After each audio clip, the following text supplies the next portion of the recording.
I have no requests from any members for chair's business, so the only thing I would like to mention is the jazz festival that we had there over the last week, which I attended myself on the Friday night. So it was great fun and well attended by all accounts. And just to thank officers for their involvement in that. The other item that I want to mention is this is my last meeting as chair. So I would just like to thank all members for their courtesy and patience in that time. And I hope I have been courteous and patient with all of you as well. And I'd like to thank the officers, Stephen, Kevin and Aileen for all the work and support that they have given me throughout my year. I suppose as a rookie, I was through in at the deep end. So I hope I've done the position justice. So Rory. Thank you, Chair. And Chair, just to acknowledge your year as Chair, as you said yourself there, you were through in at the deep end as a newly elected councillor and asked to take on the chair of this committee. And I can safely say I think you've handled the job very well and conducted yourself. You know, you were fair and equitable with everybody in this chamber. Well done. Gormagat. Thank you, Councillor McKay. Was Councillor Farrell? Thanks, Chair. In terms of your comments about the Jazz Festival, I thought it was amazing. The city came to life last weekend. I had the pleasure of attending a few events across the city, and the atmosphere was electric. So well done to the entire team regarding that. In terms of your tenure as chair of this committee, I would like to say that you've done a fantastic job. You've been fair, you've been impartial, you've always been here. I don't think you've needed to use a vice chair on one occasion, but I'm sure Darren would have been equally professional and proficient. So I think you're really accommodating in terms of chair's business, and people that tend to talk for too long, you let us have our speak. And in terms of the officer board, thank you very much. Diligent as always. And Teresa, thanks for the sweets. Thanks, Councillor Farrell. Well, Alderman Middleton, was it? Thank you, Chair. And just on behalf of Chelsea and myself, we'd both like to thank you very much for this year. We're both new councillors as well, and you've guided us through one of our first committees really well. We think you've been fair and friendly, and we're deeply appreciative. Thank you. Thank you. Alderman Guy. Thank you, Chair. First of all, just to say, I agree with totally on the Jazz Festival, and just to thank the officers and the events team for putting together another great event. It was excellent. The weather was excellent, brought everybody out, and everybody really enjoyed themselves. But they also thank you, Chair. You've done a great job. You say your first chair here, and it's your first year, and I have to say now you've done an excellent job. You've been fair with everybody. You've given people time to speak, and you've made my four months back in the committee as easy as it could be. So I don't have to take the chair, so I'm happy enough with that there. But just to thank all the officers as well for everything you do throughout the year as well. So thanks, Chair. Thanks, Alderman Guy. Councillor Cusack.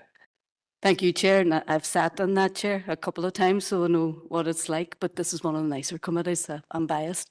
I think you've done an excellent job. You smashed it. You let everybody have their say. You kept things on track. I think this might be your longest one yet, is it? I still beat you for the quickest one, but congratulations and well done, and thanks to the team as well. Thank you. Thank Councillor Cusack. Councillor Gallagher. Yes, I concur with the previous speakers. Chair, I know it's your job chairing meetings, and I've been the first year, and as a new councillor, I think you've took it like not a bother. Very skilled, and I has been well until previously a lonely independent on this. Like I think I've been given a fair crack at the whip during meetings. So thank you for that. Well done. Thanks everybody for all the kind words. appreciate it greatly. And as you say, this is probably going to be the longest meeting. I think I had a very short one, maybe the last one or the previous one. So thanks again for all the kind words.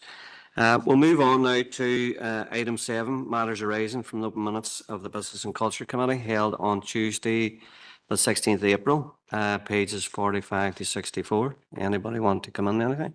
Councillor Cusack? Thank you, Chair. And Chair, it's under BC 57/24. It was only sort of area I could see to bring it in. It was under the deputation from Visit Derry. Obviously, the Visit Derry, their whole remit is to actually attract tourism and platform the city and region, you know, as a place for visitors to come in a tourism capacity. You'll have heard, and everybody will have heard what happened last week with the Foyle Cup being denied funding by Tourism NI. And the whole remit of the Tourism NI's funding was for applications that would, you know, expand the tourism strategy for the area. I'll actually read out what their response was to that rejection. Was the applications were assessed on applicants demonstrating how their event will deliver on the strategic tourism growth objectives for Northern Ireland as set out in the funding scheme guidance. So the Foyle Cup, it attracts from 6 to 8 million into our local economy. There were going to be 730 teams participating. I think around 150 or 140, 150 of them were girls' teams, which is a massive increase. There were 13,000 players, over 200,000 spectators, 14,000 bed nights, most of them going to be a full board as well too.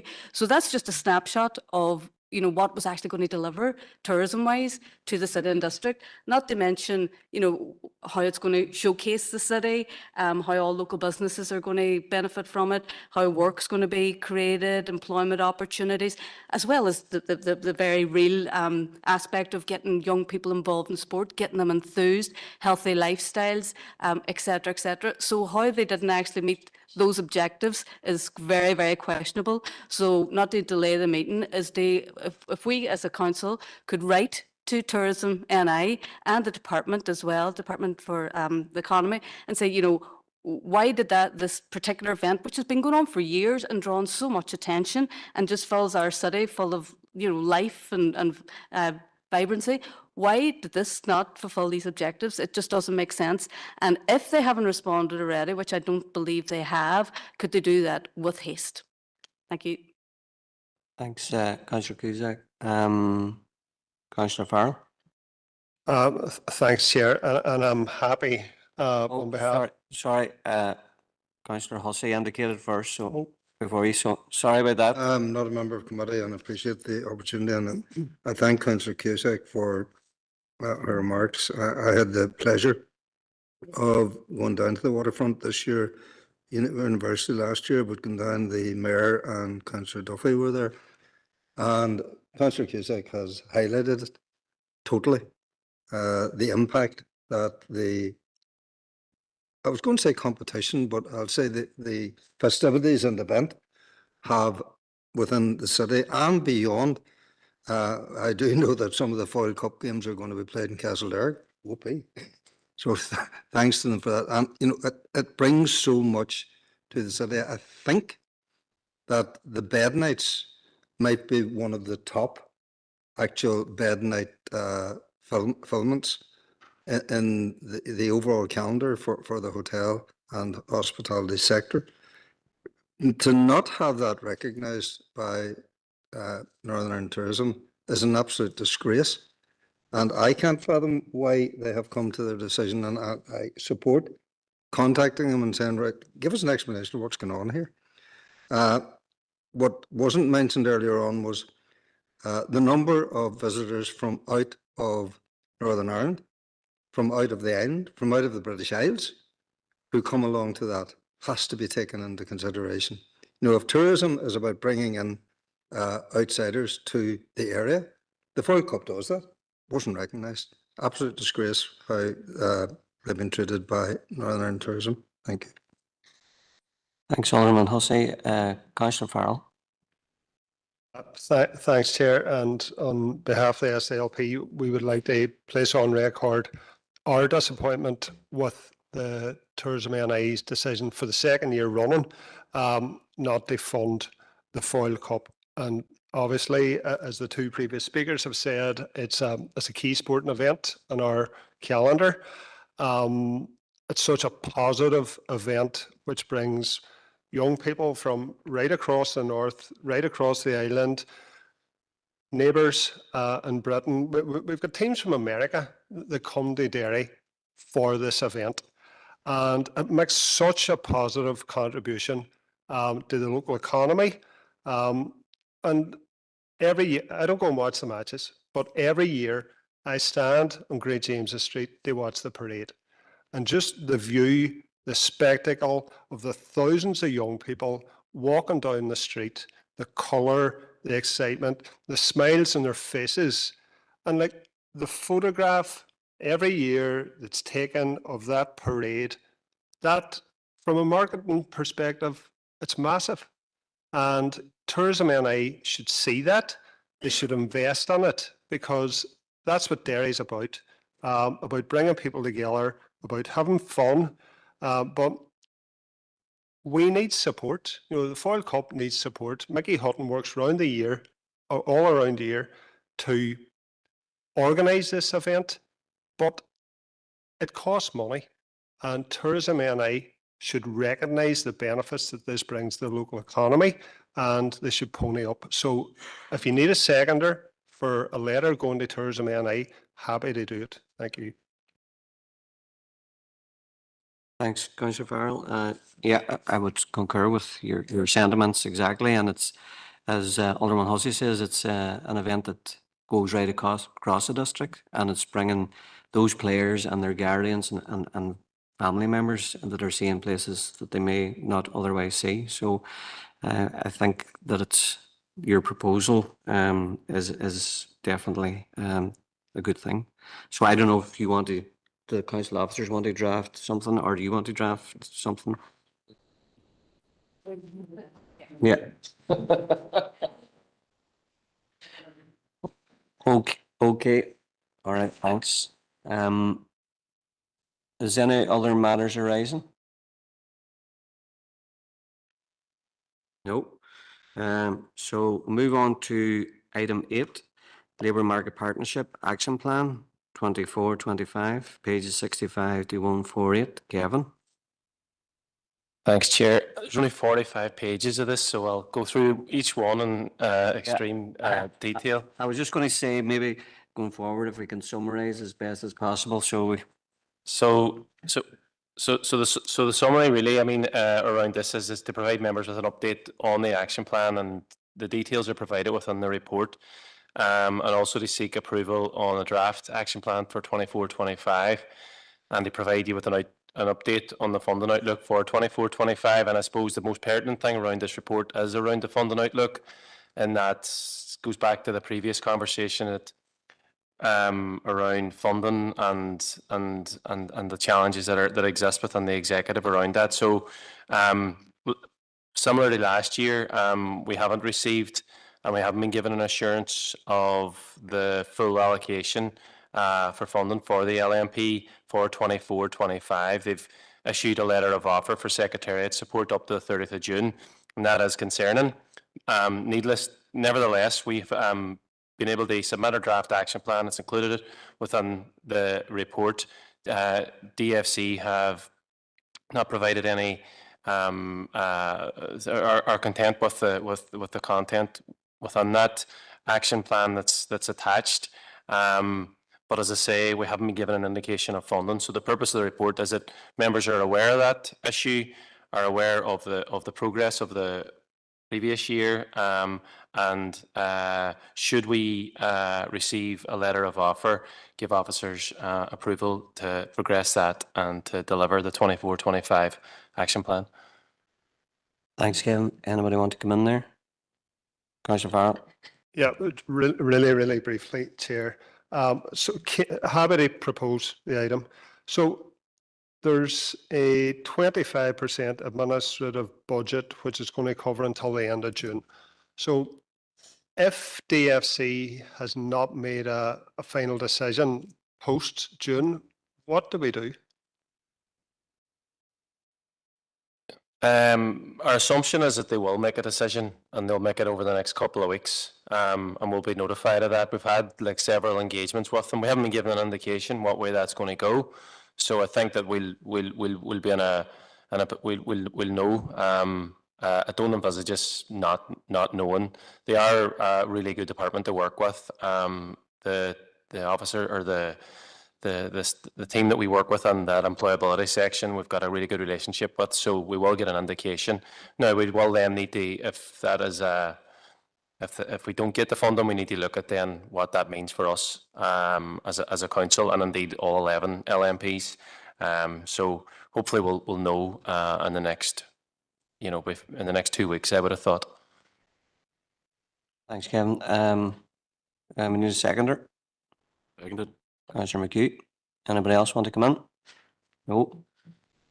Move on to item 9, delivery of multiple skills initiative, 24-25, pages 149 to 152. Kevin again. Thanks, Chair. Just find this report. Yeah, so this is on the different. So proposed. Okay. Okay. Item 10, Alley Arts Centre update, March 2024, pages 153, 156, 18. Yeah, so thank you, Chair. Members. This is primarily really just to give you an update on some key events in the Alley programme, and the website there is in the report, but also to get your approval to proceed with 2 procurement exercises. One is for the lighting desk in the Alley Theatre, which is beyond, it's reached the end of its life cycle and needs to be replaced. The current lighting desk has been discontinued, and there's limited support from the manufacturer available. So it's timely to be replaced. The estimated cost of that is about 20,000. We're proposing the replacement desk will be procured in line with Council's procurement policies and procedures, and recorded in register of decisions, and be brought back to this report or to this committee for information. Similarly with the Alley website, it's overdue an update and improvements to particularly for optimising for mobile devices, improving navigation, and ensuring faster load times of content. Again, an estimated cost of that is around 10,000, which obviously will be procured in line with Council's policy and procedures, and brought back to this committee at some point for information. The costs of both these items can be met within the existing member approved budgets for the Alley Theatre, and members are just asked to note the content of the report and approve the initiation of these procurement exercises for the lighting desk and the Alley website upgrade. Happy to take any questions or comments. Thanks, Irene. Commissioner Farrell. Opposed, And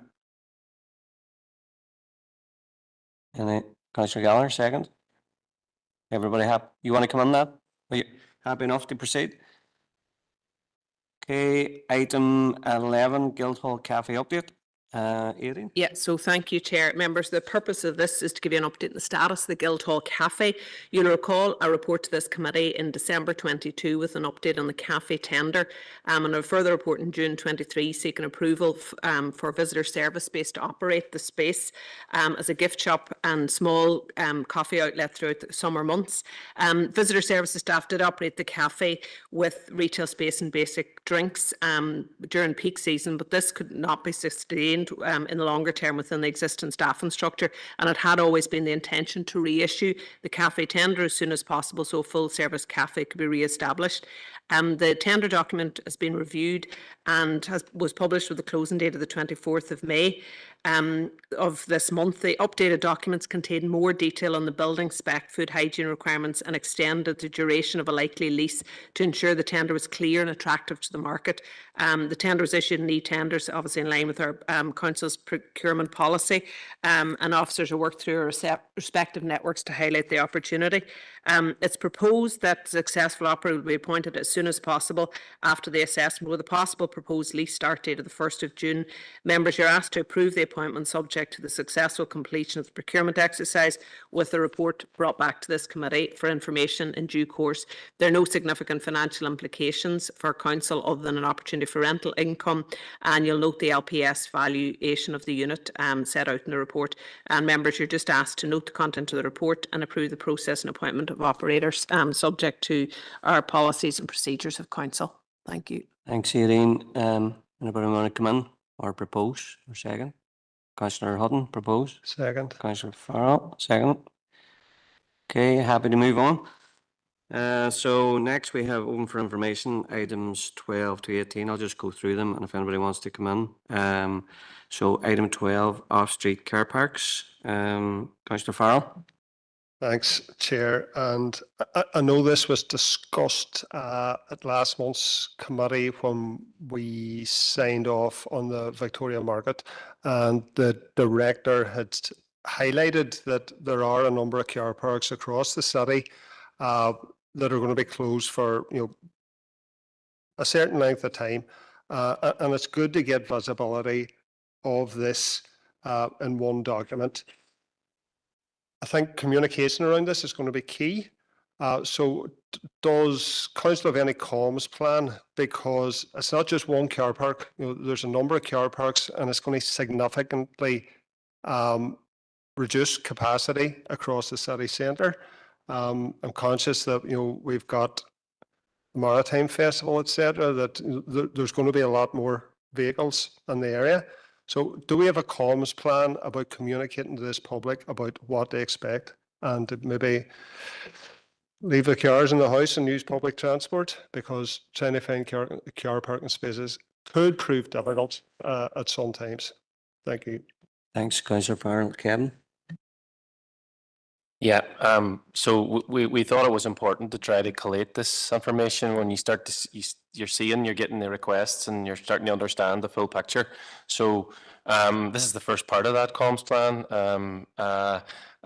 We have a press strategy for the entirety, and then for each car park closure in advance and as and when closer to the time. We have that planned. It'll go out through all our social media channels and through our normal avenues, and then at the car parks themselves, you'll have the physical signage and that type of thing. We're very well aware of the challenges that this is going to present.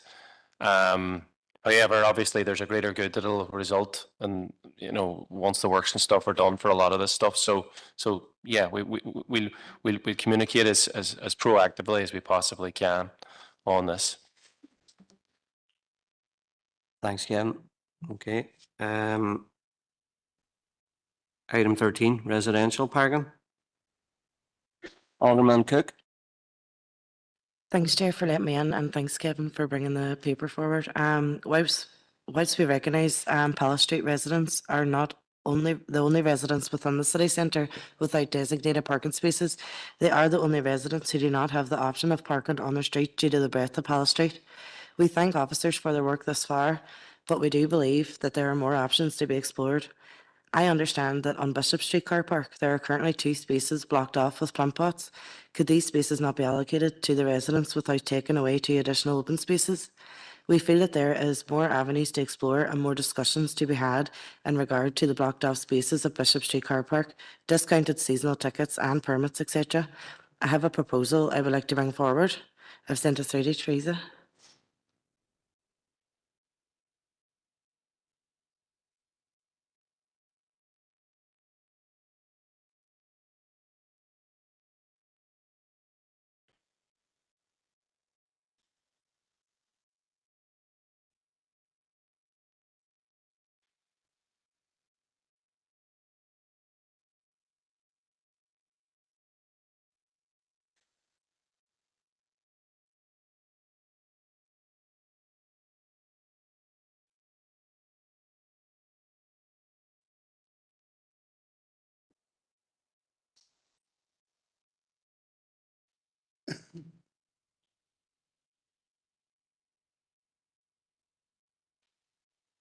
And it just states that this council sets up a working group to explore solutions to the unique parking issues for the residents of Palace Street. Thank you. Thanks, Alderman Cook. Is everybody happy with that, or do you want to come in there, Councillor Farrell? Just briefly, Chair, just to say that the SLP supports this proposal, maybe like a very time-bound task and finish group that just looks at all the issues surrounding it. I know we could discuss them in committee. It's probably better if everybody gets around the table to explore additional options. But in terms of the season ticket fees for Bishop Street and Society Street, how much are they? I don't know off the top of my head, but they're the same. They're basically there's a small discount if you take a season ticket, but the issue for that is not necessarily the cost is that you don't get a designated space.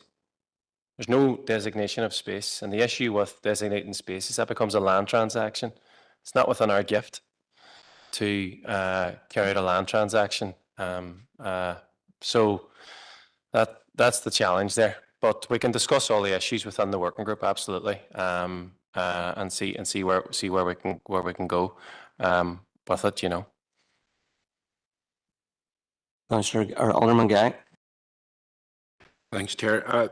There's a load of questions that need answering on this here, so I'm happy to support the proposal and second it if she needs a seconder. So. Okay, so do we take that as a unanimous then? Okay. Item 14, NI Entrepreneurship Support Services, Go Succeed. Anybody want to come in? Oh. Item 15, Digital Transformation Flexible Fund. Okay. Item 16, ACNI Strategy Co-Delivery Group, Consultation Response. No, right. 17, Festival Update. No. 18, Social Narrative Films. No. Okay, so we move on now to confidential for decision.